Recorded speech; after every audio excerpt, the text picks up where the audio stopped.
Wifey! Flores!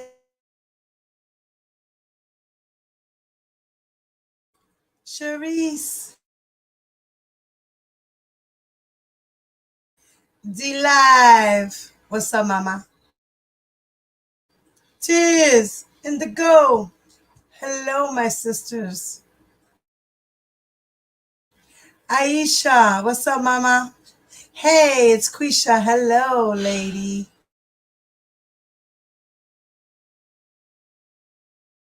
I'm going to give y'all a few minutes to come up in here.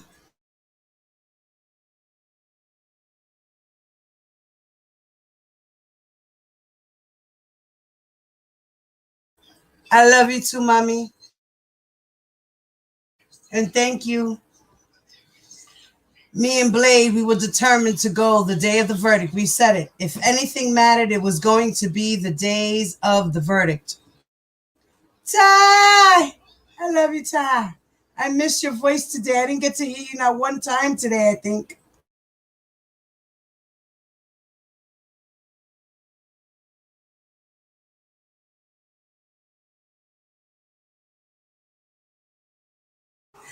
Deshaun! Hey, baby! Danny, what's up, Danny? I'm sorry, Deshaun, I haven't gotten back to you, sweetheart. I've been running around like a maniac since I got home. And you know I was out in the streets, so... Kelly's a dog head. You need to change that shit to, all right, Kelly's guilty. Hi, baby.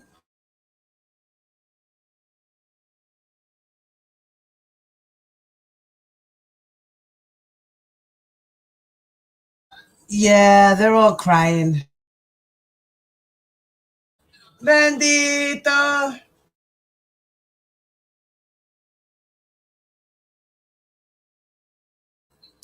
Yo, yada dada.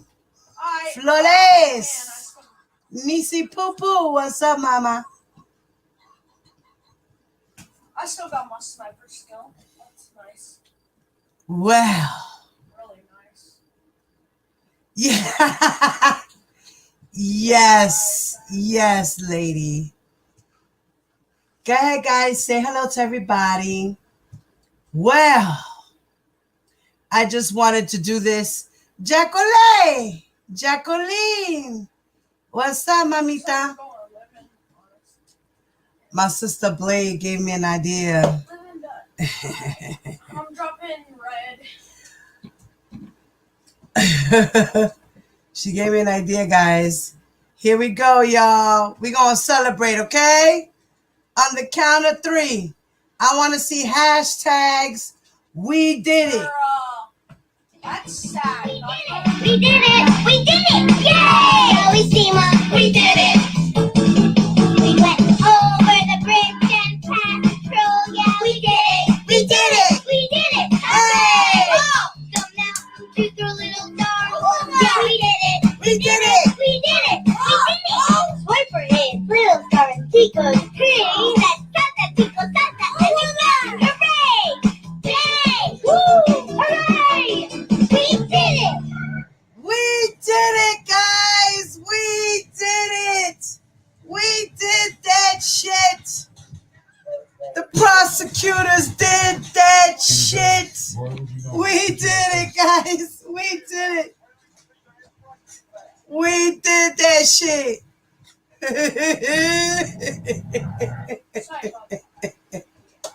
We did it! Ruby! Karen J! What's up, mama? Hey, what's up, guys? Ruby, I'm glad you're here to join us. I know it's like in the wee hours of the morning for you, lady. I love you.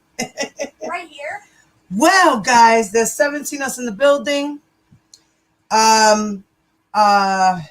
It came into Pacer that the jurors came, they reached the verdict. The jurors polled and excused with thanks to the court. And the following motion scheduled is set. Defendants' motions.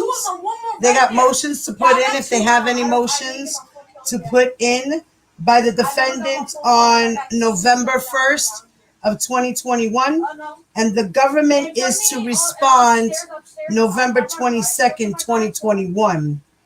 So they got a couple of weeks to respond the defendant's motion, and if there is any reply, it says reply if any is due by December 6th of 2021. And sentencing for Mr. Robert Sylvester Kelly is May 4th of 2022. Okay? And it is set for Judge Donnelly's courtroom for G North at 10 a.m. So he will be sentenced May 4th of 2022, guys. Okay? It's been set. And the defendant's lawyers, if they want to put in any motions, they have till November 21st. And the government has till the 22nd to reply.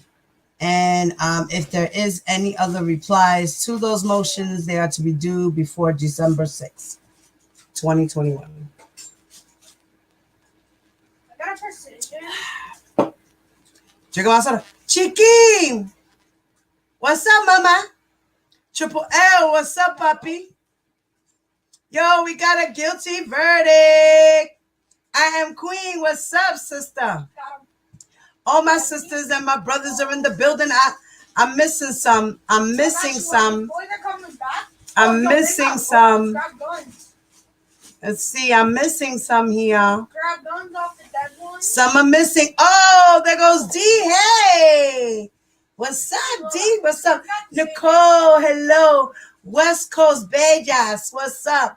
Take our Kelly. Audria, hi.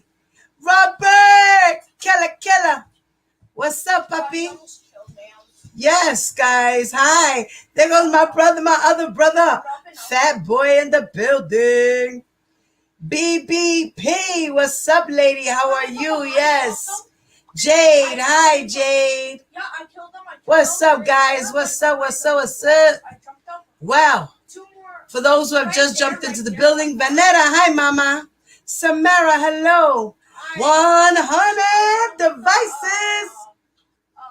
devices. Hey, guys, I am so excited.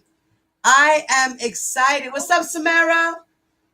I think I did. Ty Boo Boo. What's up, Ty Boo Boo? Granny. We did it, Granny. Tasha, what's up, Tasha? Rocking with the truth. Hello, guys. We did it, y'all. We did it. I don't know if Blade's in the building. I don't know if she missed the song or not. But I think I'm going to play it one more time, guys. And we're going to hashtag it, okay? Hashtag we did it, y'all. We did it, yay! Always team up, we did it. We went over the bridge and past patrol, yeah. We did it, hooray! Right up the mountain to through little star home, yeah. We did it. Swiper his little star, he goes crazy. That tickle, and we found him, hooray! Yay! Woo! Hooray! We did it! Hey! We did it, guys. We did that shit. We did it. Yes. Thank you for being a member, Triple L. What's up, Papi? Thank you. Matter of fact, guys, if you want to join the membership, it's only for $1.99 a month. You can get cute little perks and get to put some emojis. I got cute little emojis in there that you guys can throw up in the chat. I also will be coming with my book club only for members. I might throw it out there and just put it in my playlist. So you guys will get to see it in the playlist. But when I go live, I will go live only for members only. Okay? Yeah, I like the setting. I think the setting will be a little bit more intimate. And we won't have outside distractions like that. So if you can, guys, join now. It's only $1.99 a month. and you get little perks. And when I come out with little secret things or things, maybe I might just want to talk about myself, you know, and bare my soul to you guys, you know what I mean? And it'll be a only members only thing, you know what I'm saying? So we did that shit, guys. We did that shit. Give you guys a round of applause to you guys. You guys for fighting. Hey, Amos, what's up, Papi? Miss Karen J. Yes. Round of applause. This was for the girls. Aaliyah, may you rest in peace. Your story didn't come out, but your truth came out. And we needed that. And thank you for pointing the prosecutors and everyone who worked hard on this case in the right direction that they needed to be in. You did this, girl. You did this, baby girl. You did this. This was for you. Guys, put some hearts and candles in the chat for Aaliyah and all the survivors of surviving R. Kelly, as well as survivors and victims in life out there around the world. Yeah, everybody gets Let's put some hearts and some candles in the chat, please, for the girls. Purple hearts specifically, if you can. And I'm going to play. We're going to have a little R. Kelly marathon about today. So I'm going to play a couple little videos, and then we're going to celebrate. We're going to pop some bottles. I'm going to take some requests. Anybody want to jump on the panel, talk about it, express your feelings, say something to the girls? I will drop the link when the time is right. All right? Sorry about the noise in the background. You know my life. You know my story. And guys, don't forget, while you are in here right now, please do me a favor. Go hit that like button. Thank you.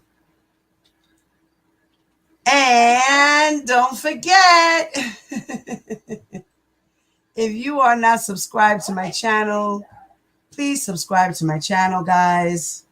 Yes. And if you have any comments below, underneath the video in the comment section, please leave your comment. Got him. And don't forget, jump out the chat. Hit the like button, guys. Hit that like button. Thank you. And I'm going to start off. I'm going to start off. I want you guys to check out this defense attorney, and he's going to break down the legal issue that it was, the racketeering, and he's going to break it down very, very, very well as well, in simple terms as well. I love my sisters. I love you guys. You know, for those of you who have been through this fight, thank you so much for supporting Larry and supporting the families and the girls for being here. They are the reason why we are here. 2 years we have been going through ups and downs with emotions, people, changes, and it's time that all that ends and we all get together and stop fighting each other.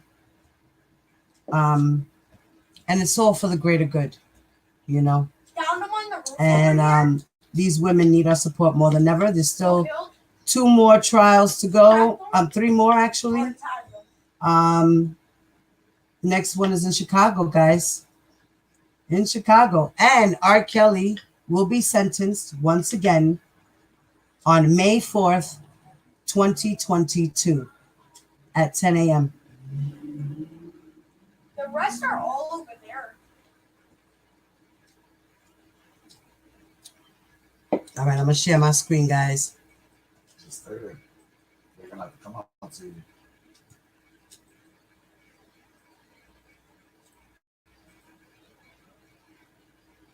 Nice, bro. GG. please go subscribe to his channel. I'm gonna drop his channel in the link. Okay. Kids, people suck sometimes, man.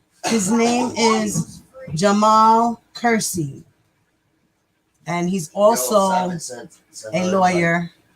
Trash talk. And I saw his video, and I found it to be very, very useful. You know, like he really broke it down so that those people in the back who don't understand what happened to R. Kelly, I mean, I don't know how many other ways we can try to make you guys understand, but please, if you can, take notes. Take notes. Grab your pens, grab your paper, take notes, and pay attention to listen to what this man has to say. Because he's gonna break it down. Well, that He's doesn't gonna break it down, count guys. as- I'm gonna go on mute and I'm gonna play the that video. doesn't count as-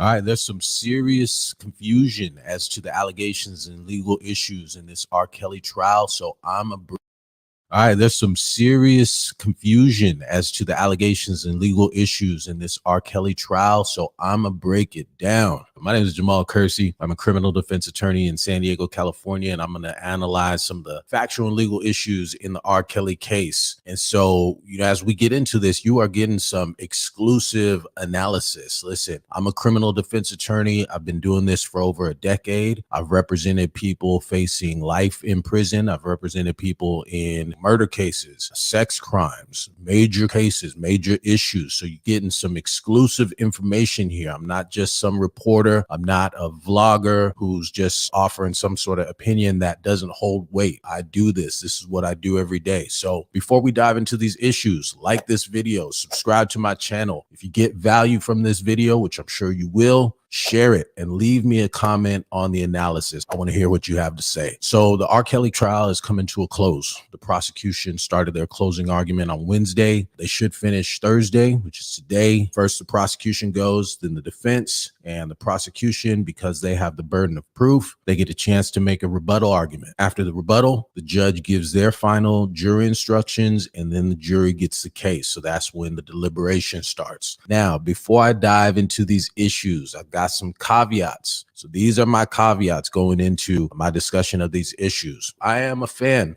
of R. Kelly's music. I'm a DJ. I'm a music nerd. I was 13 years old talking about, I don't see nothing wrong. Can't see my legs, but I'm doing the butterfly.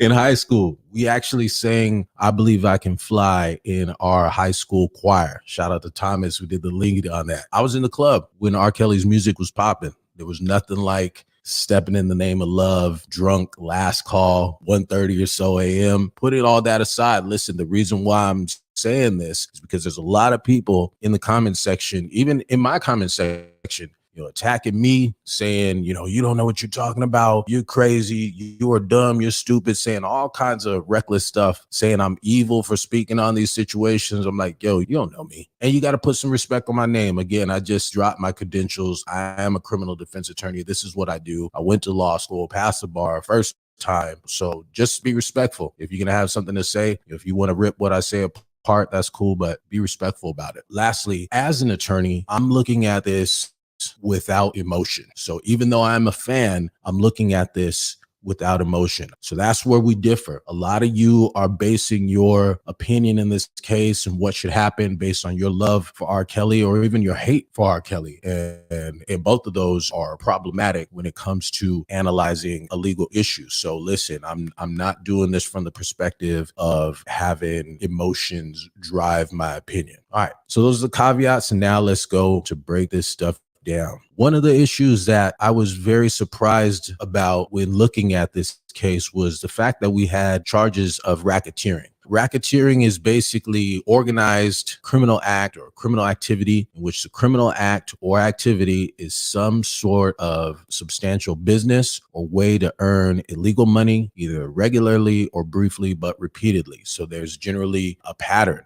And you're going to have at least 2 instances of conduct which is going to constitute racketeering. The types of offenses you usually see associated with racketeering would be protection. Some mobsters come to your place of business and they say, hey, if you don't want your grocery store to all of a sudden burn down, you don't want your restaurant to get robbed, then you need to pay for protection. And that protection is basically a monthly fee that you're paying in order to receive the protection. It could be running numbers. So you have the illegal lotteries. That could be a racket. You can have money laundering. That could be a racket. Fraud, insurance fraud, credit card fraud, any type of fraud where you have a pattern and practice of committing fraud. That could be a racket. You can have white collar crime, such as insider trading. Another racket could be drug trafficking. You can also have human trafficking, including sex trafficking or labor trafficking. Those would be different types of racketeering. When you think of racketeering, you think of the Italian mob, Al Capone. That's the first things that come to mind. And so with them, you had as one of their rackets, bootlegging alcohol. And so that would be an example of an enterprise. You have a boss, and then you have the people below the boss, and then you have all the workers who are working in furtherance of this enterprise in order to make money illegally or do whatever the stated purpose of that criminal enterprise would be. So in this situation, versus everybody who'd be getting money, let's just take the bootlegging example. Everybody from the people manufacturing the alcohol to the people packaging it to the people distributing it, all these people involved would stand to gain from this criminal enterprise. But in this situation, in this R. Kelly case, there's really one man who stood to benefit from this, if you are following the allegations, and that would be R. Kelly. He's the one who is gratifying his own sexual desires. This isn't an enterprise that was geared towards all kinds of different people getting money. There's just one person involved. And so normally when you have sex crimes, let's say such as date rape, a guy takes a girl out, gets her drunk, either off alcohol or slips something into her drink, and then ultimately has sex with her without her consent. That would be date rape. That's a one-on-one situation. Or if we have sex or inappropriate sexual contact with a minor, that's a one-on-one type situation. You have an uncle who breaches his family trust having sex with his niece. He doesn't have co-conspirators. You don't have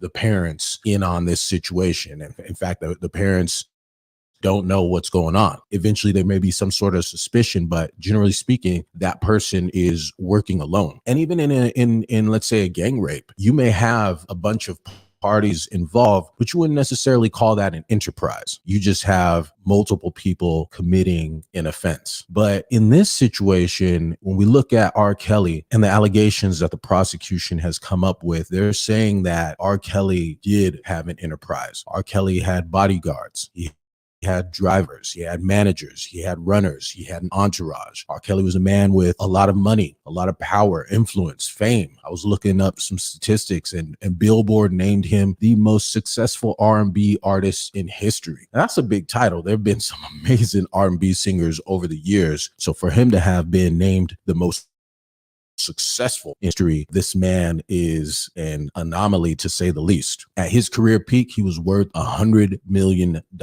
And so when we compare people, most people who are charged with sex crimes do not have the money, the resources, the people that R. Kelly had around him. And so that's where we'll dive into it a little more, but you can kind of see where these allegations in terms of a full enterprise would come from when you have this many people under your umbrella assisting you in doing what he was alleged to have done compared to, again, the one-on-one situation. So the allegations are basically there was the systematic recruitment. So again, this is not just, and I hate to use the example because of the ugliness of it, but this is not an uncle taking advantage of his niece, whether that's inappropriate touching or actual sexual penetration. It's not that situation. Basically, the prosecution's allegations in this case is that there was a systematic recruitment of little girls and young women for illegal sexual activity. For example, you had the recruiting at the concerts. So again, this is another way in which we have a difference from the general public in that he had his own concerts. And so to tell someone, hey, give her my number or ask for her number, and then we'll arrange for something later on. So you had people doing these recruiting efforts for him.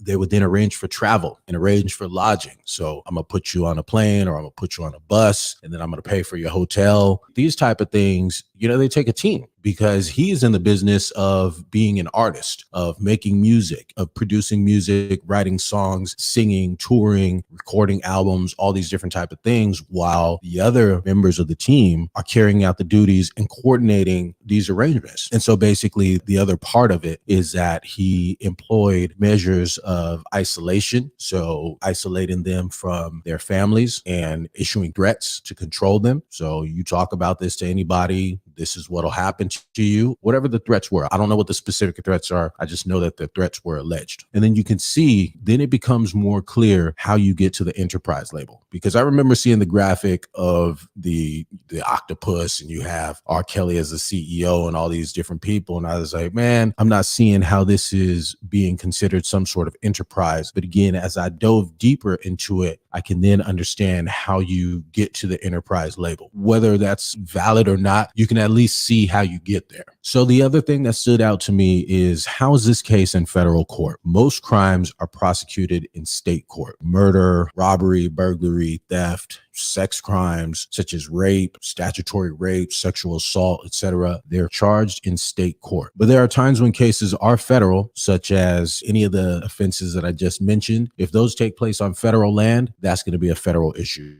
Bank robberies are federal issues. But the other major issue is committing crimes that cross state lines. So if I have a couple bricks of cocaine in my trunk and an officer stops me, searches my vehicle, and finds that cocaine, then based on the amount of cocaine that I have, I'm not going to be able to say that's just for my personal use, especially if they find that I got a lot of money on me, that I have, maybe pay and owed sheets, then they're going to say, hey, I'm in possession of this cocaine for the purpose of sale. Or they're going to charge me with transportation of cocaine for the purpose of sale or distribution. And that would be a state offense here in the state of California. However, if I cross the line to get to Arizona and they can prove that I was in California and then I made it to Arizona with the same elements or the same evidence, that's now a federal case. Why? Because I'm engaged in an act which is considered to be an activity affecting interstate commerce. And so now that what would normally be a state offense has now become a federal offense. There And goes so those again, elements. when you have sexual crimes, these are generally state cases, but R. Kelly is alleged to have taken women and girls across state lines, committing kidnapping, sex crimes, and etc. And that's what makes this a federal issue. So one of the other issues is child pornography. When you persuade or force a minor to engage in sexual activity for the purpose of shooting videos or pictures, then that's what child porn is. And again, that is usually a state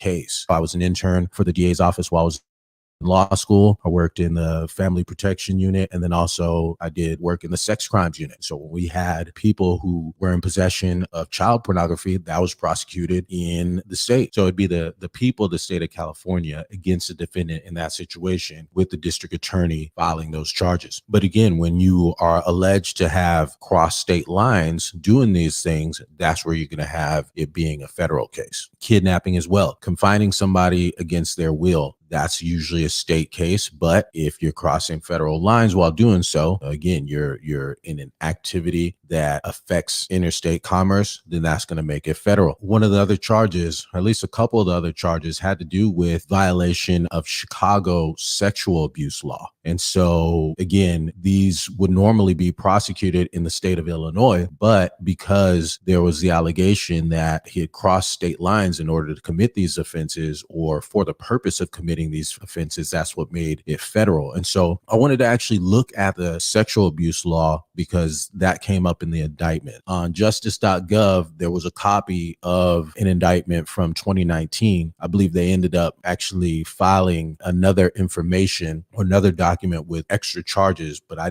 was looking around for that document, couldn't find it. But the one that I was looking at laid forth these charges and what the basis for the enterprise allegation was and these racketeering charges. We got to the one involving the Chicago aggravated sexual abuse law. And this is what it says. Person commits aggravated criminal sexual abuse if that person commits an act of sexual sexual penetration or sexual conduct with a victim who is at least 13 years of age, but under 17 years of age, and the person is at least 5 years older than the victim. So in this situation, if the girls in this situation were between 13 and 16 years old, and then let's just say at the high end at 16, the man would have to be 5 years older. So at least 21 or older, say 21, 22 or older, then that's going to be aggravated criminal sexual abuse. So again, a man, let's say 22 and up, having sex with a 16-year-old is going to be a violation of this law, which is aggravated criminal sexual abuse. Again, this is Illinois law. And one of the interesting things when you're looking at this statute is that there is no knowledge element, at least from what I see. Now, there may be another section that says the person has to knowingly or have knowledge. But in terms of my reading of this statute, I didn't see anything regarding a knowledge element, which means that it doesn't matter whether you knew or not. Let's say the statute said a person commits aggravated criminal sexual abuse if that person commits an act of sexual penetration or sexual conduct with a victim who the person knows to be 13 years of age, but under 17 years of age. So again, that person knows, has knowledge that the person is underage, then that gives a person a bit of an out. So they can say, well, I didn't know. I didn't know. And so, or they lied to me and said that they were this age. So if there's no knowledge element, then what that would mean is that the legislators basically say, hey, we don't care whether you're saying you didn't know, you should have known, right? So you should have took it upon yourself to confirm or verify that that person was of legal age before you engaged in sexual conduct with them. Because again, that and the reason why it would be written in that way is that the protection of our youth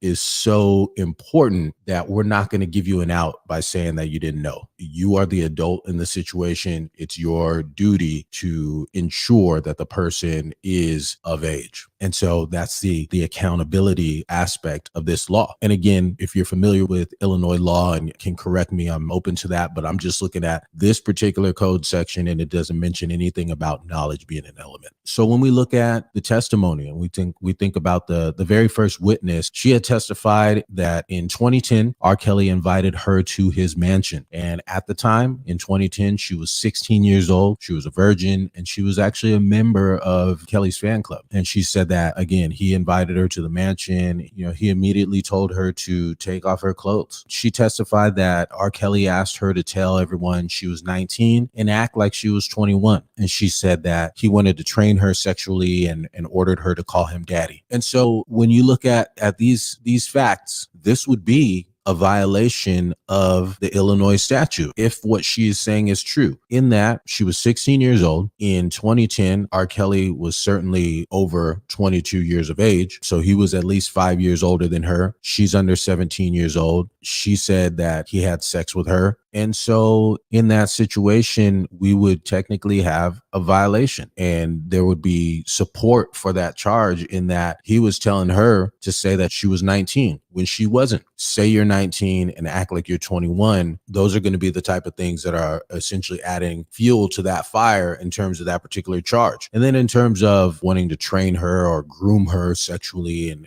ordered her to call him daddy, that just goes along the lines with some of the other testimony in terms of these rules that he had. And so she went on to say that they saw each other for another 6 months and Kelly got more and more controlling and got violent with her when she broke the rules. And again, we had other allegations from other alleged victims that he had this set of rules and there would be consequences for breaking these rules. And she said one time he got so angry that he slapped me and choked me until I passed out. And after that, he then spit on her face and forced her to have oral sex. And she said she had kept this blue t-shirt from that incident that had his DNA evidence. And from what I understand, that DNA evidence was analyzed and proved to be a match to R. Kelly. I don't have that in my notes here, but I think I remember hearing that. And so that's just one of the examples in terms of how he could have violated this Illinois law related to aggravated sexual abuse. And so I've seen in comments from my prior videos and on other videos and other news sources that people are saying that these are grown women, not children. Well, the issue is that you have the women testifying today, and they may now be in their 30s or however old they were, but they're talking about incidents that took place when they were younger, when they were minors, when they were children. And so, example, again, with Joanna Pace, she was saying that she was 16. She was 16 when she met him. So we're not talking about her as today as an adult. We're talking about how old she was when this activity was going on. All right. And so the other part to that is, okay, well, isn't there a statute of limitations? A statute of limitations is basically a deadline to file, whether that's civil or criminal. You have a certain amount of time that a complaint needs to be filed. And so taking California law, for example, where I practice, the statute of limitations on a misdemeanor, the type of charge where a person can do up to a year in county jail, misdemeanor is 1 year. So the prosecutor has a year to file charges in a misdemeanor case. Generally speaking, felonies are 3 years. So the statute of limitations on felonies is 3 years. There are some offenses that don't have a statute of limitations. For example, murder doesn't have a statute of limitations. So back in 2015, I had a cold case murder. So this was a murder that took place in 2005. And it wasn't until 2015 that my client was arrested and charged, and we went to trial in 2015. So this was 10 years later. And in that situation, we didn't have any sort of statute of limitations argument because there is no statute of limitations on murder. So I looked at Illinois law to find out. When you look at Illinois law, it says that when the victim is under 18 years of age at the time of the offense, a prosecution for criminal sexual assault, aggravated criminal sexual assault, predatory criminal sexual assault of a child, aggravated criminal sexual abuse, or felony criminal sexual abuse may be commenced at any time, which means there is no statute of limitations on this offense. So again, when you have a lady coming into trial 10, 20, 30 years later after this alleged abuse took place, this lets you know, hey, there's no statute of limitations on this. We're going to allow that to happen. And so you may ask, why would that be the case? And when you have these type of cases, a lot of times there may be delayed reporting. So the person waits 5, 10, 15 years to finally speak out of something that happened in their past. And experts often testify that there's reasons for this. Sometimes the person feels ashamed. Well, oftentimes they feel ashamed. They feel embarrassed about what happened. They may sometimes feel like they did something wrong when they actually didn't. If the person was a family member or someone they love, they don't want to see something happen to that family member. They don't want to deal with the aftermath of having to confront and face that accuser. There's all kinds of people suppressing trauma. There's all kinds of reasons why somebody won't just come out and say what happened. And I think that is even more exaggerated when you're dealing with somebody in extreme position of power and fame and fortune, like a guy like R. Kelly. And so those things are exaggerated. And so that's why you would have a situation where someone would wait so long. One of the other counts is forced labor, and that's amongst it looks like 22 federal counts. I'm just pulling this from an article that I read, 22 federal counts, including human trafficking, racketeering, child porn, kidnapping, and forced labor. So that's how we get to where we're at with these charges. And again, I haven't heard or really seen the testimony, to be honest with you. Again, I'm a criminal defense attorney. I'm in the trenches. I have my own cases. I've got a attempted murder case that I'm defending right now and all kinds of stuff. So my time is limited in terms of what I can actually look into. But that gives you basically an understanding of what these charges are and why they've been charged. Well, that's all we have time for. So make sure if you got some value out of this, you hit the like button, you subscribe to the channel, share the video, and leave me a comment below. I want to know what you thought about the video. So as always, I want to thank you so much for watching. Until next time, peace.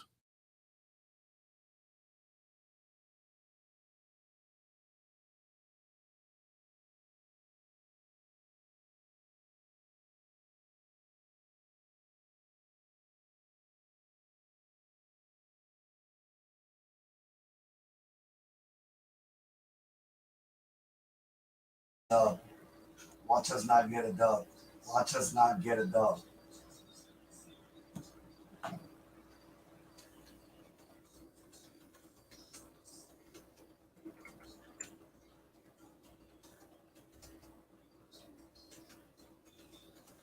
Put a plant in my mouth.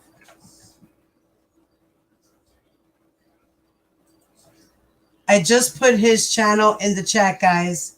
You can go follow him. Please subscribe to his channel, Jamal. Jamal. What was his name again? See, I told you she was Pardon me. Jamal Kersey. That's his channel, Jamal Kersey. And he's a defense attorney. Okay. He gave you great information there. And he broke it down in a really simple term, I guess, where you guys can actually understand it. I found this video and I was like, God damn, he broke it down pretty simple. I hope these people can understand what it is. Because I see it's true. A lot of people are still confused as to what is the RICO and why R. Kelly got charged. You know? So, all right. Now I'm going to share with you guys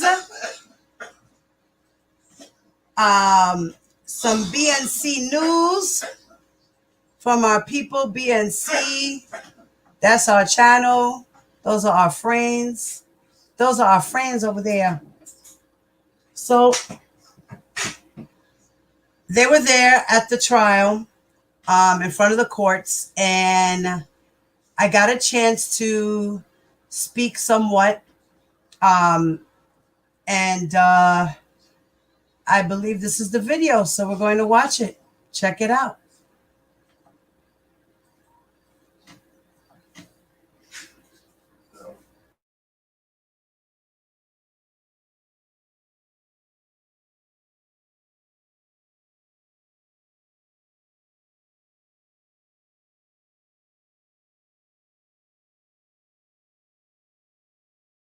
Prosecution did a good job of showing that these people all were in on this, that they were aiding and abetting the singer because they were told to also follow these rules that were so strict that if they didn't, their pay would be docked. So in a way, the prosecution tried to say that these assistants were, not that they were groomed themselves, but they were part of this criminal enterprise that ran for decades. We heard from 45 witnesses that the prosecution called, including 11 accusers, 6 who were underage at the time that R. Kelly met them.